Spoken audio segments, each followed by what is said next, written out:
Hola, ¿qué tal? Soy el Dr. Jonah y en esta ocasión veremos la clase de mediastino, tanto anatomía como patología por radiología.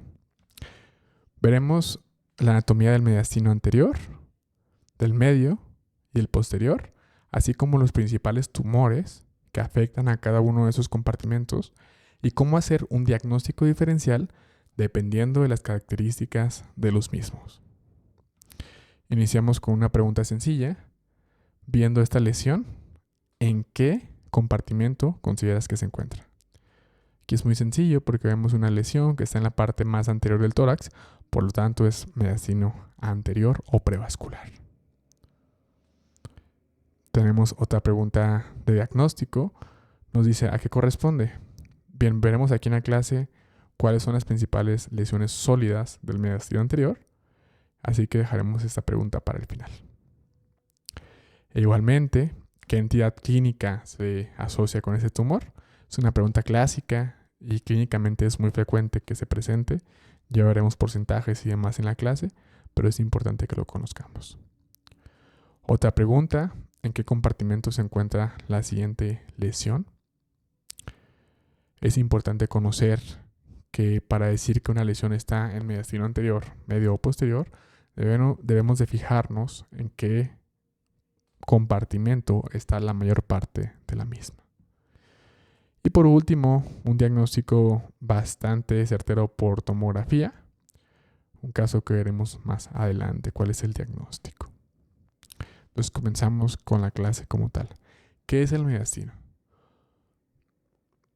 Por definición, es el espacio que se encuentra en el centro del tórax, entre los dos pulmones. Va a estar delimitado en la parte superior por la apertura torácica y en la parte inferior por el diafragma. ¿Pero qué es la apertura torácica? Es este límite superior que se compone por el primer arco costal, tanto del lado derecho como del lado izquierdo, la primera vértebra torácica y el esternón. Y a lo largo de los años se han desarrollado diferentes clasificaciones del mediastino por anatomistas, por cirujanos, por grupos oncológicos, para poder clasificar las lesiones que afectan al mismo.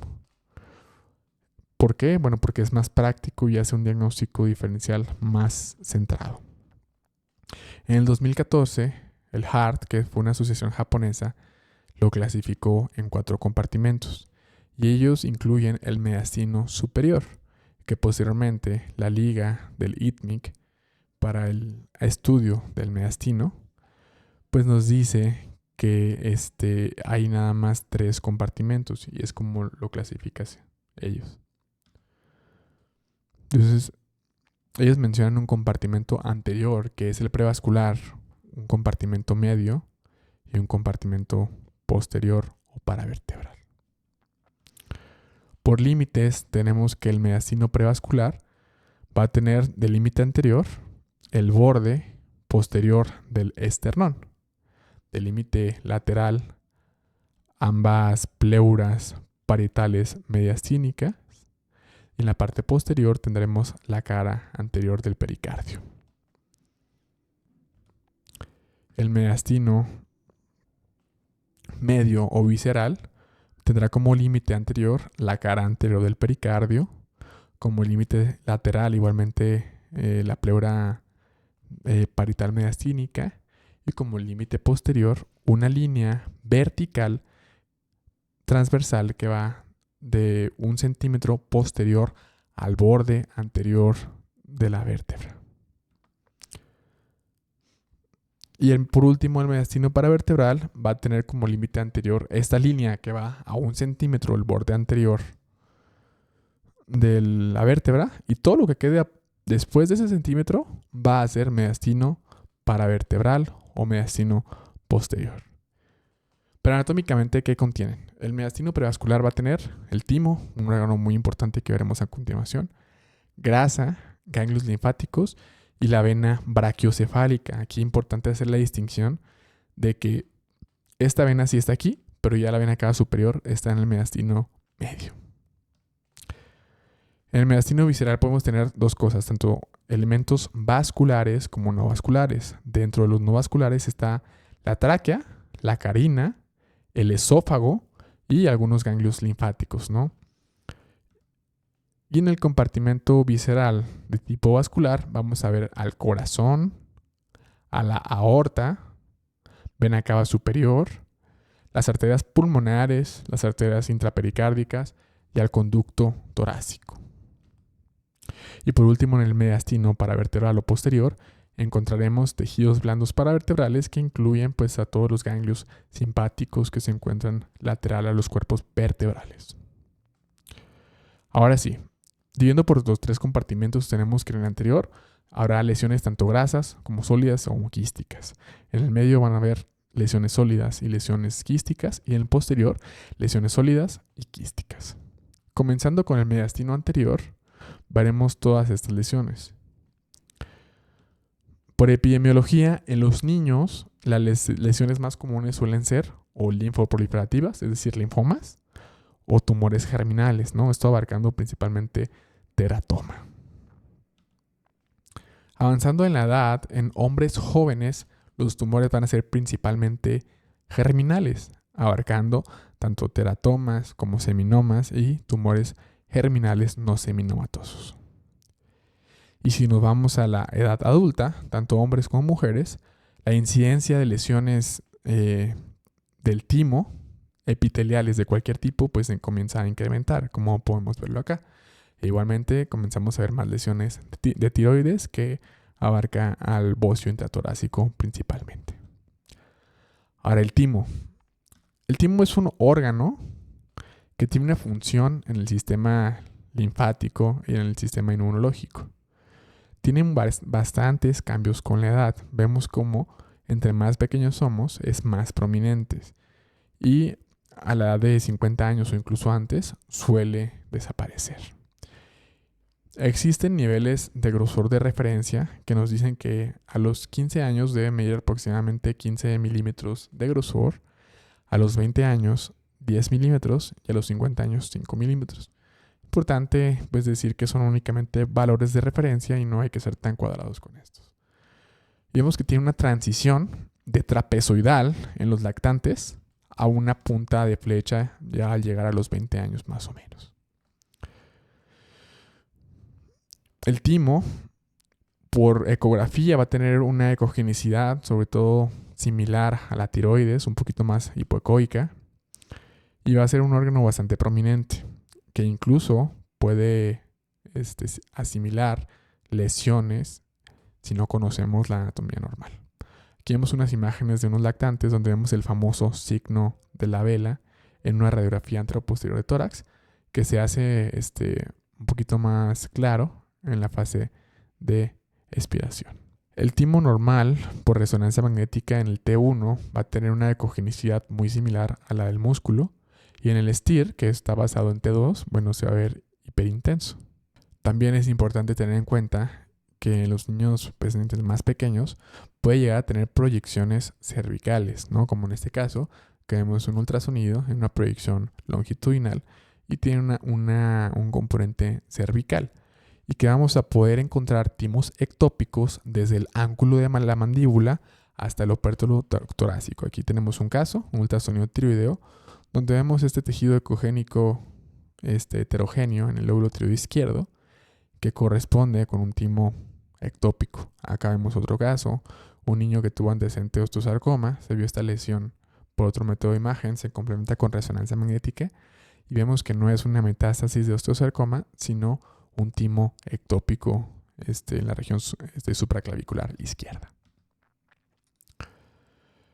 Comenzando con la hiperplasia tímica, esto nos habla del papel importante que tiene el timo en los eventos de estrés fisiológico. Aquí tenemos un caso, una mujer de 37 años con diagnóstico de linfoma folicular. La tomografía del lado izquierdo, bueno, el PET-CT, es la inicial y la del lado derecho es después del tratamiento.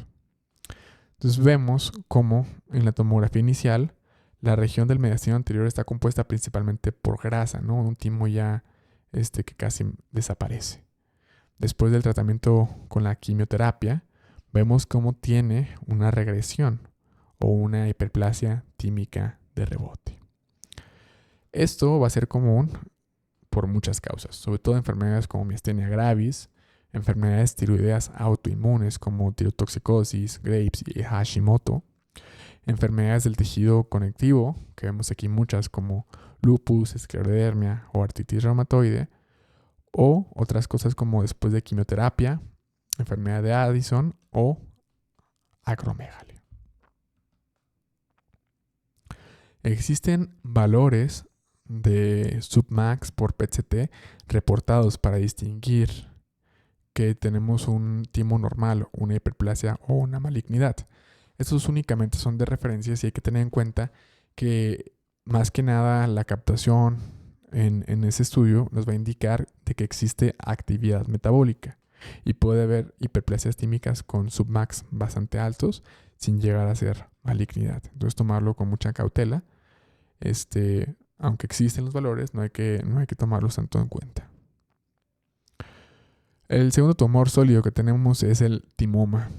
Tenemos aquí un caso que vemos desde la radiografía, un ensanchamiento mediastinal. Vemos en los cortes tomográficos, tanto en la fase simple como en la contrastada, una lesión en el mediastino anterior de bordes lobulados que tiene algunas calcificaciones y que si nos vamos a la proyección coronal, vemos cómo está en bastante contacto con el corazón y con el pericardio, ¿no? Y en la lateral vemos aquí cómo está íntimamente relacionado con la vasculatura pulmonar. Es un caso típico, este es un timoma, se hizo la resección y se confirmó el diagnóstico. Aquí tenemos otro caso interesante, igualmente del instituto, donde vemos igualmente una lesión en el espacio prevascular de bordes irregulares, que en la resonancia magnética con contraste vemos cómo está íntimamente relacionada con la arteria pulmonar, con el tronco. Aquí hay que tener mucho cuidado porque existe un artefacto secundario al movimiento que nos puede hacer creer que ese tumor está invadiendo el tronco de la arteria pulmonar. En esos casos también se sugiere complementar con una secuencia que se llama black blood o sangre negra, que nos ayuda a distinguir si ese tumor está invadiendo realmente a los vasos o no los invade.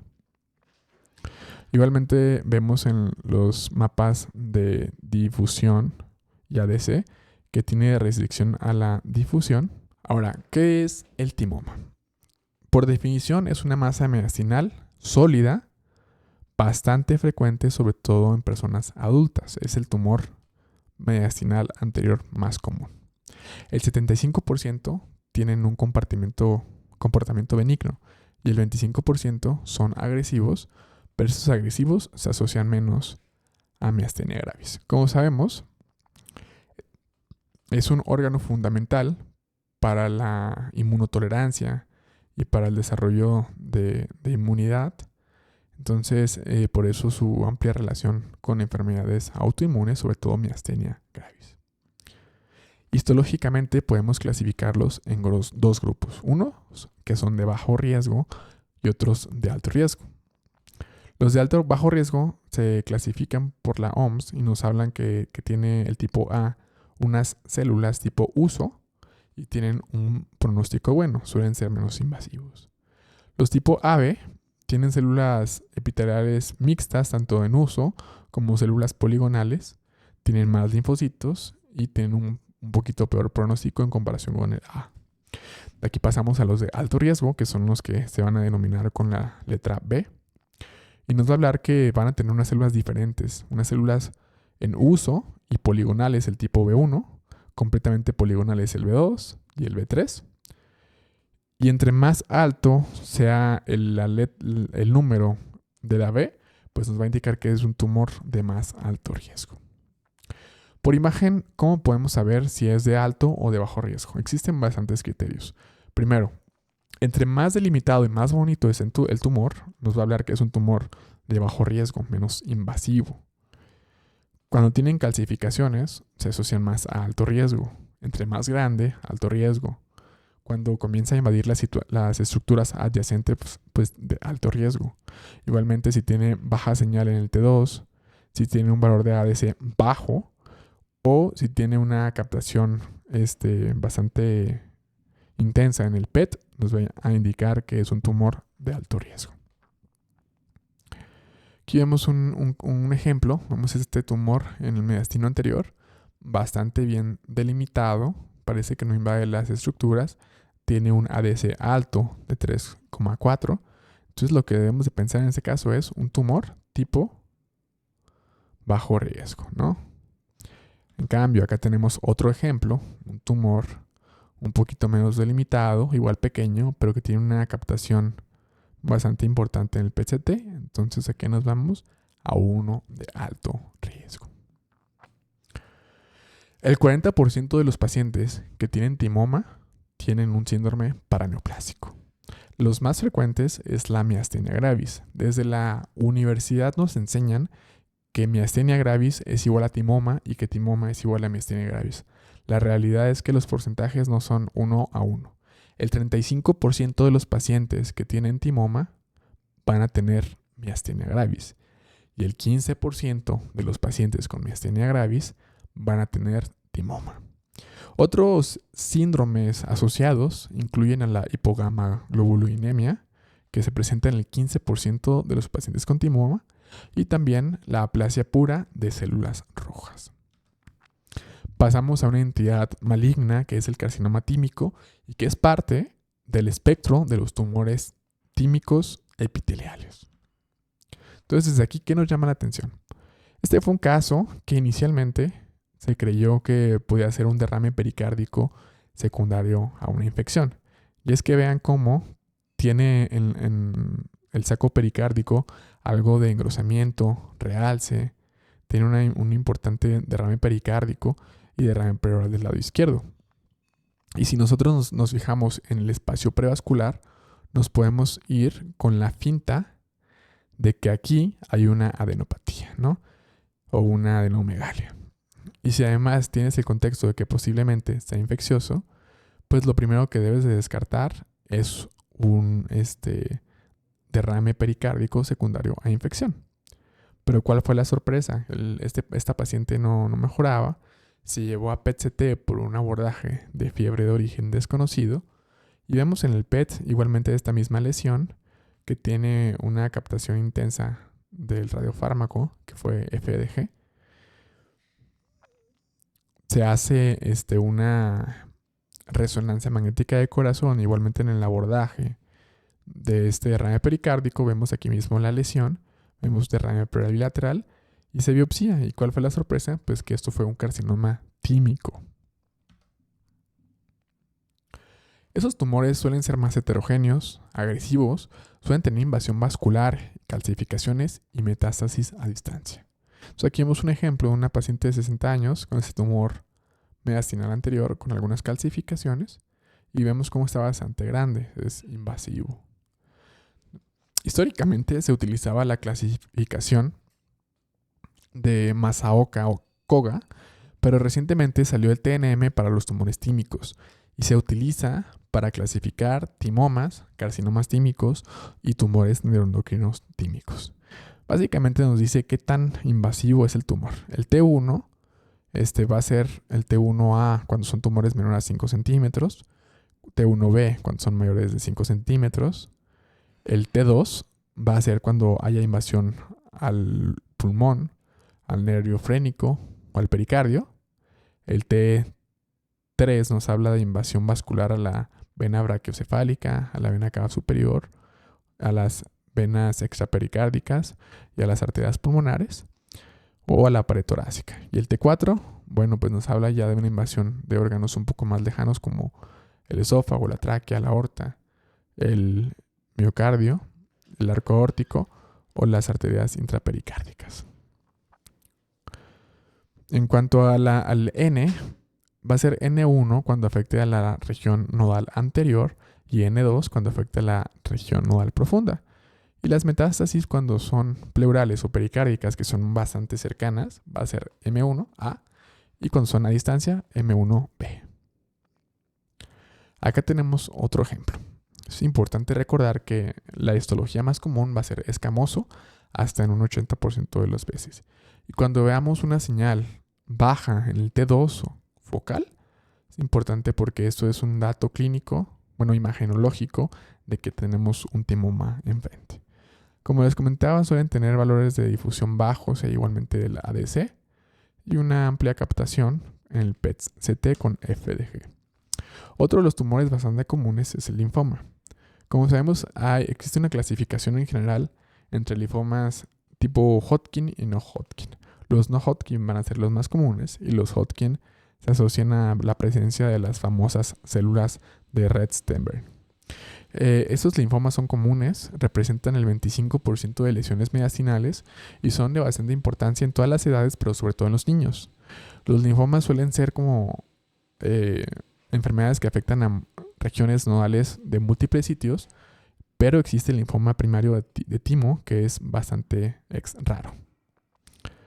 Hay que tomar en cuenta que se pueden ver tan delimitados como este caso, que fue un linfoma tipo esclerosis nodular, tipo Hodgkin, o pueden verse bastante invasivos, como este caso de un linfoma de células B grandes, primario mediastinal. Y vemos cómo son lesiones como blanditas que invaden ahí todas las zonas sin tapar los vasos, como que se expanden hacia las partes del mediastino visceral y un poquito del mediastino posterior, y que pueden tener pues adenopatías en múltiples sitios. Igualmente, pues como sabemos, son lesiones que son muy ávidas al FDG, como podemos verlo acá. Aquí tenemos otro ejemplo, un caso raro, porque es un linfoma tímico de células B grandes. Vemos esta lesión de bordes lobulados que tiene una necrosis central y un crecimiento rápido. Vemos cómo en la inicial al año pues crece de forma significativa. Otra enfermedad que es parte del continuo de los trastornos linfoproliferativos es la de Castleman. Esta es una hiperplasia nodular gigante benigna. Vamos a verlos como lesiones de ganglios linfáticos que tienen realce, que son grandes, y se pueden clasificar como no clonales o secundarias al virus de herpes tipo 8. Pueden afectar solamente un sitio o pueden afectar múltiples sitios, y el diagnóstico es puramente histopatológico porque puede llegar a confundirse con un linfoma.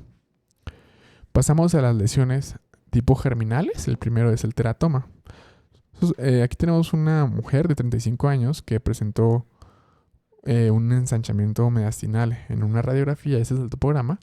Y vemos cómo hay una lesión lateral al borde derecho del corazón que hace que se pierda la interfaz del mismo. Se complementa con una tomografía y esta lesión tiene como características algunas zonas de calcificaciones, grasa y tejidos blandos, ¿no? Entonces lo primero a pensar aquí siempre que es en un teratoma, en este caso maduro. A diferencia de los timomas, en los teratomas, entre más feos, son menos invasivos, son más benignos y son maduros. Suelen ser lesiones incidentales, pero en algunos casos pueden erosionar el pericardio y romperse hacia el mismo. Pueden causar ruptura de un bronquio y asimismo tricoptisis, que es la expectoración de pelo. Tienen algún tipo de asociación con algunos síndromes como el Klinefelter, y casi siempre se hace la resección porque un 20% puede llegar a malignizar a un teratoma pues maligno. Dentro de las complicaciones, como les comentaba, la ruptura hacia el pericardio, que va a causar pues derrames pleuropericárdicos, y la transformación maligna son los más importantes. En algunas ocasiones podemos ver un nivel de líquido en la parte inferior y grasa, y ese también es un signo patognomónico del teratoma maduro. Yo me preguntaba por qué los teratomas se pueden presentar sin lesión ovárica o lesión testicular. Eso es porque en parte del desarrollo embriológico tenemos que las células germinales hacen una migración a través de la línea media y pueden llegar a quedarse algunas pues en el mediastino y convertirse en tumores germinales de los 3 tipos que vamos a ver. El siguiente es el teratoma inmaduro. Ese es un tumor maligno que es más común en hombres, es más raro que el teratoma maduro y se caracterizan porque elevan la alfa-fetoproteína.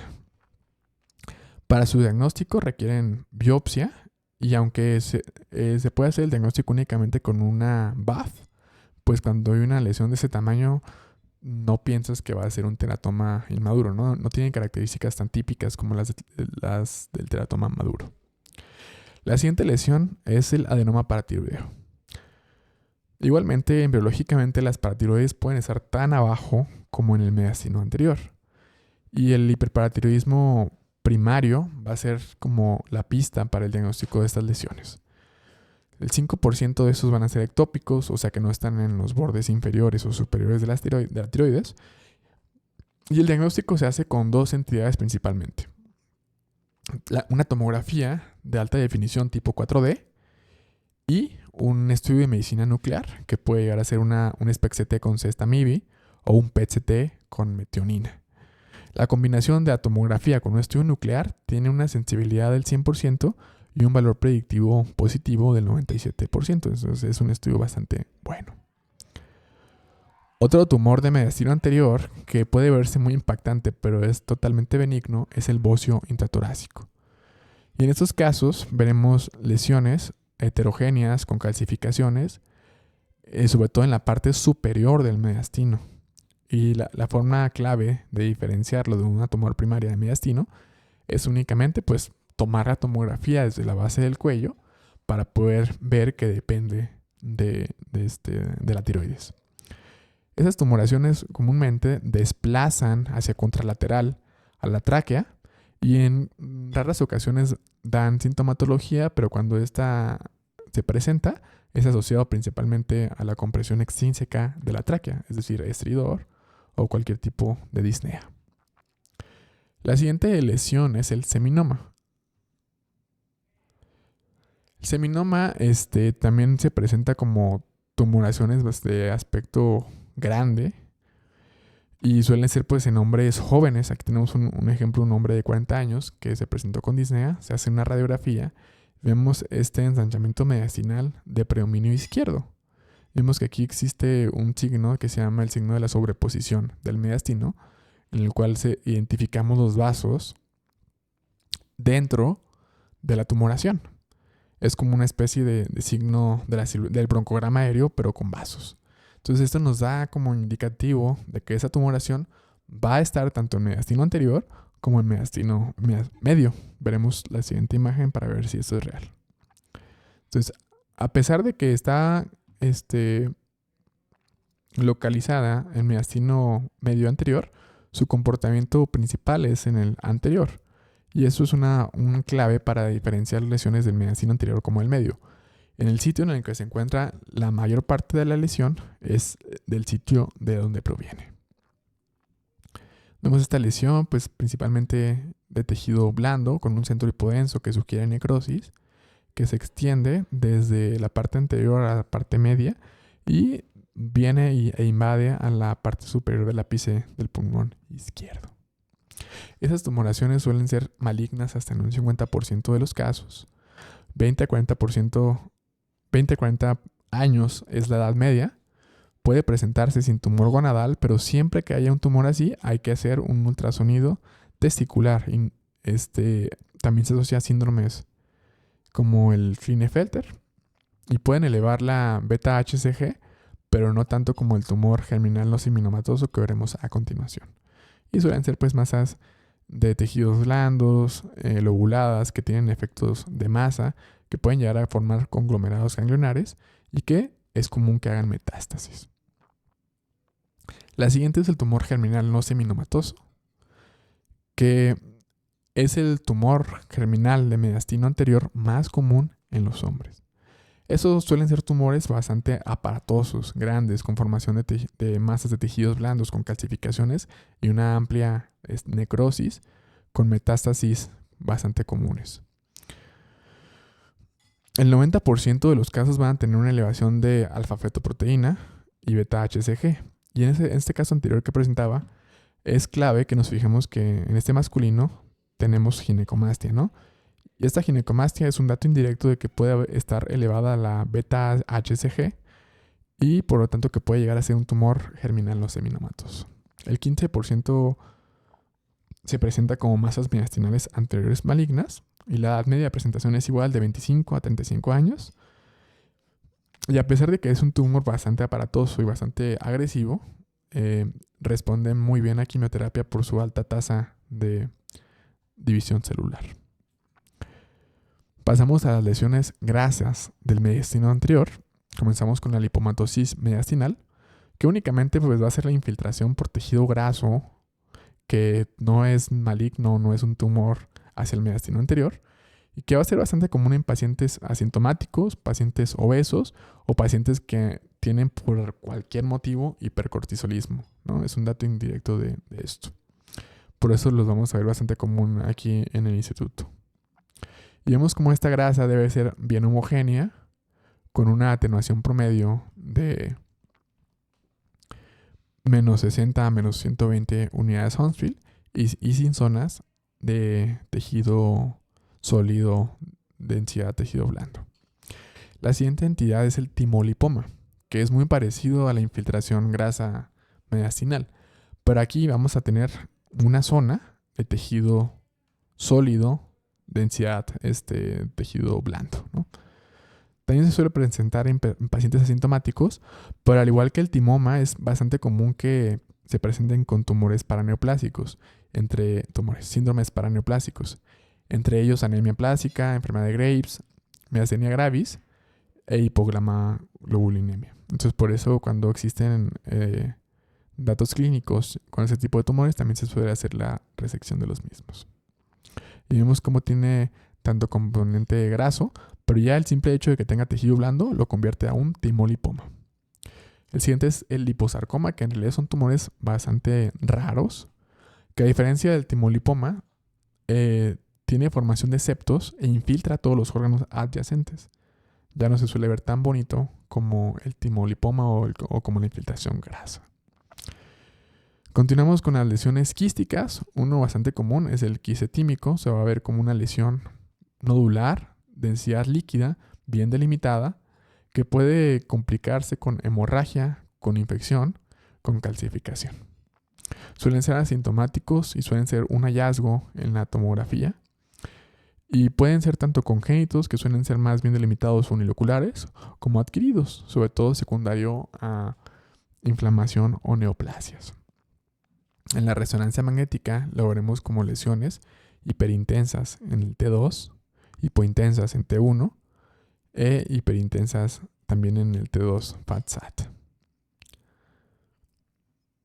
Igualmente tenemos a las malformaciones linfáticas, que son malformaciones congénitas, que es de aspecto multiloculado y quístico, y se van a ver pues con densidad líquida en la tomografía, hiperintensas en el T2, y con esta morfología pues como en racimo de uvas.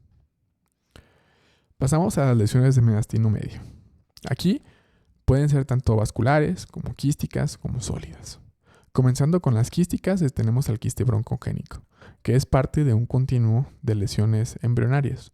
Vemos aquí la radiografía en la cual se observa una opacidad o una masa parahiliar derecha que tiene un componente de calcio en la parte inferior. Aquí no podemos ver que es líquido, pero vamos a ver que en la tomografía se alcanza a apreciar que es una lesión quística que está inferior al bronquio principal derecho, que tiene calcificaciones y que en su mayoría está homogénea, ¿no?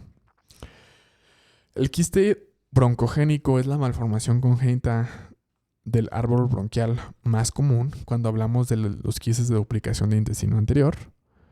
Y únicamente veremos una lesión quística, línea media, cercana a los bronquios, así de sencillo. Puede ser asintomática, pero por compresión extrínseca puede dar síntomas como disnea o algún tipo de oclusión esofágica. La otra malformación quística del intestino anterior es el quiste de duplicación esofágica. Suele ser una lesión quística paraesofágica, más comúnmente localizada en el tercio inferior del esófago. Puede asociarse con disfagia, con tos o con estridor. Y a veces es difícil diferenciarla del quiste de duplicación bronquial, sobre todo cuando están muy pegaditos a la tráquea. Otras lesiones del mediastino medio son las adenopatías, que son bastante comunes.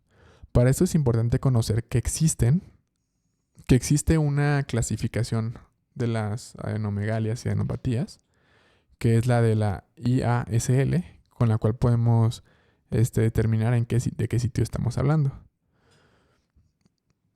Cuando hablamos de una adenopatía, hablamos de un ganglio linfático que tiene alteración. Puede estar grande, puede estar calcificado, puede estar hemorrágico, quístico, todo eso es adenopatía.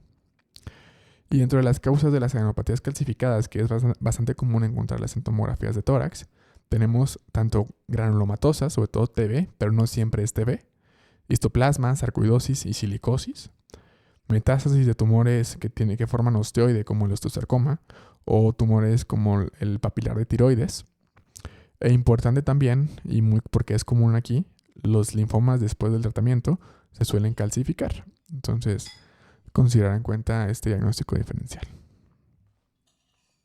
También en el mediastino visceral tenemos el cáncer de esófago, que si bien la tomografía no es el método de elección, a veces podemos ver datos útiles de que existe. Se puede presentar como un engrosamiento mural, pero es inespecífico porque puede estar tanto en procesos inflamatorios, con procesos infecciosos y en procesos malignos, o como una masa esofágica bien delimitada, como es el caso de esa tomografía, que vemos este engrosamiento nodular del esófago en el aspecto posterior y derecho. Cuando ocurre esto, pues hay que considerar un adenocarcinoma o un escamoso, pero como sabemos el estudio de elección sería pues una endoscopía con toma de biopsia. También las masas cardíacas, que no es raro encontrar lesiones incidentales por tomografía. Cuando las veamos hay que determinar la localización, si se encuentra atrial o ventricular, ¿no? o en las válvulas, la composición, si es sólida, quística, hipodensa, hiperdensa, si es vascular o si es de tejidos blandos, el comportamiento, sobre todo si invade, y si tiene realce. Algunos de los tumores intracardíacos más comunes incluyen el mixoma cardíaco y los trombos. Por último, pasamos a las lesiones de mediastino posterior, que en su mayoría van a ser lesiones de origen neural. Las sólidas y las quísticas van a ser lesiones sobre todo pues infecciosas. Dentro de las neoplasias neurogénicas tenemos que el 45% van a ser de nervios periféricos y benignas. En estas incluimos al schwannoma, que tiene origen en la vaina del nervio periférico, y al neurofibroma, que contiene todos los componentes del nervio.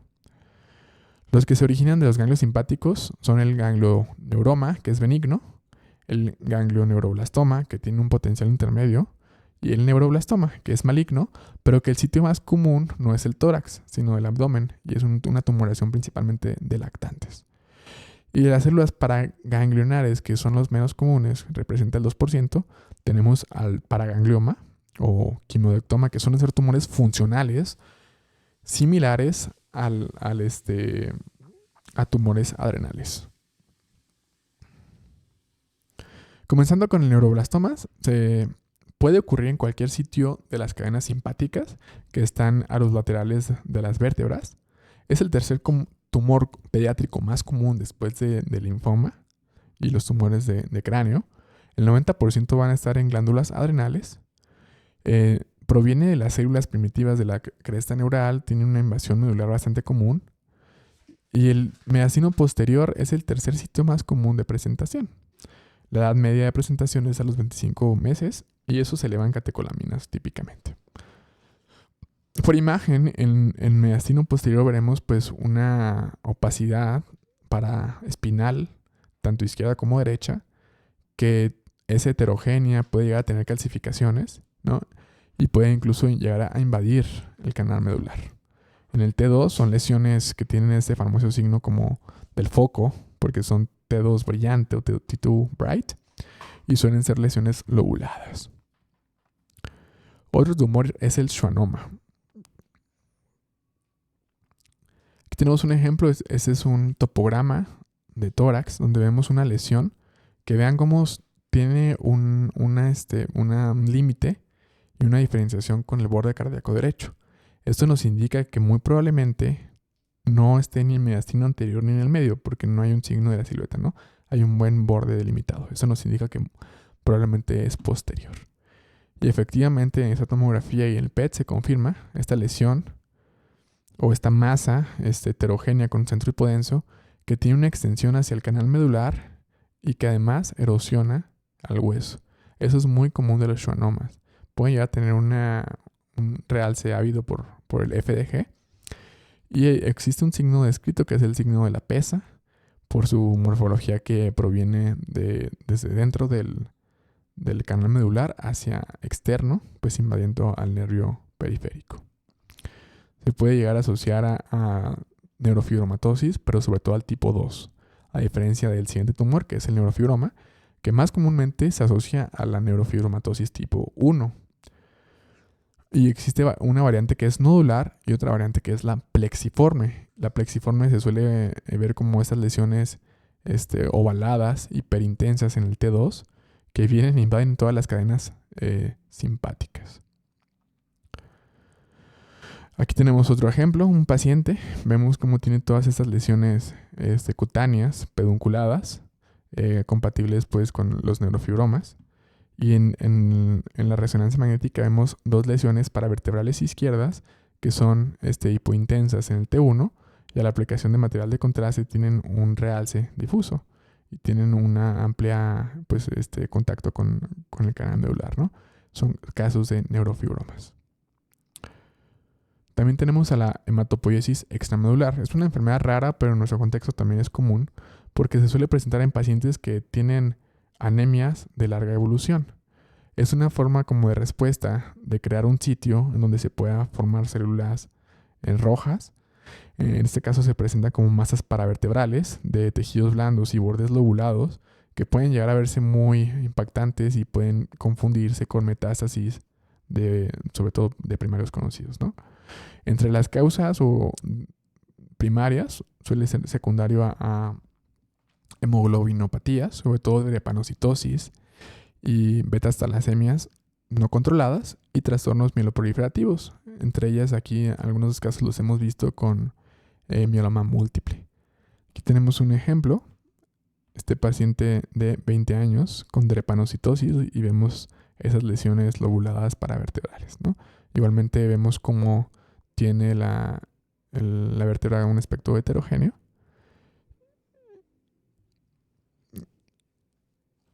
Por último, tenemos el absceso paravertebral. Esas suelen ser lesiones heterogéneas de componente mixto, loculadas y clínicamente suelen presentarse con dolor torácico intenso y fiebre. En pacientes con VIH siempre hay que tener en cuenta el diagnóstico diferencial de TB, sobre todo cuando hay afección de los cuerpos vertebrales como para pensar en una enfermedad de Potts. Aquí tenemos un ejemplo, vemos desde la radiografía que tiene una neumonía de focos múltiples. Vemos una lesión aquí paraespinal tanto derecha como izquierda, derrame pleural izquierdo. Y en la tomografía, en el corte coronal contrastado, vemos estas lesiones de aspecto quístico con bordes que realzan y este colapso casi total del pulmón izquierdo y el derrame pleural ipsilateral, ¿no? Entonces es un caso de un absceso paravertebral bilateral, derrame pleural bilateral y neumonía de focos múltiples. Se complementa con resonancia magnética y por su cercanía con las vértebras dorsales, pues hay que pensar siempre en espondilodicitis, como podemos ver aquí. Vemos realce de los cuerpos vertebrales de T6 y T7, esa destrucción del disco intervertebral y la protrusión del mismo hacia el canal medular, ¿no? Por eso pueden llegar a causar dolor. E incluso aquí vemos un sitio con una pequeña colección epidural que puede corresponder con misma extensión de la infección. Entonces, en conclusión, el abordaje de una masa mediastinal debe ser ordenado. Debes de pensar siempre de dónde es el sitio primario, de dónde proviene, si es sólido, si es quístico, la edad del paciente, para así poder hacer un diagnóstico más dirigido. Hay tumores que puedes dar el diagnóstico casi histopatológico como los teratomas. Hay otros que se suelen complementar con PET-CT como los linfoproliferativos. En los casos de los tumores germinales hay que hacer complemento con ultrasonido para buscar lesiones en gonadales primarias. Y en los niños, pues el diagnóstico diferencial es un poquito diferente y va más enfocado hacia tumores linfoproliferativos y germinales.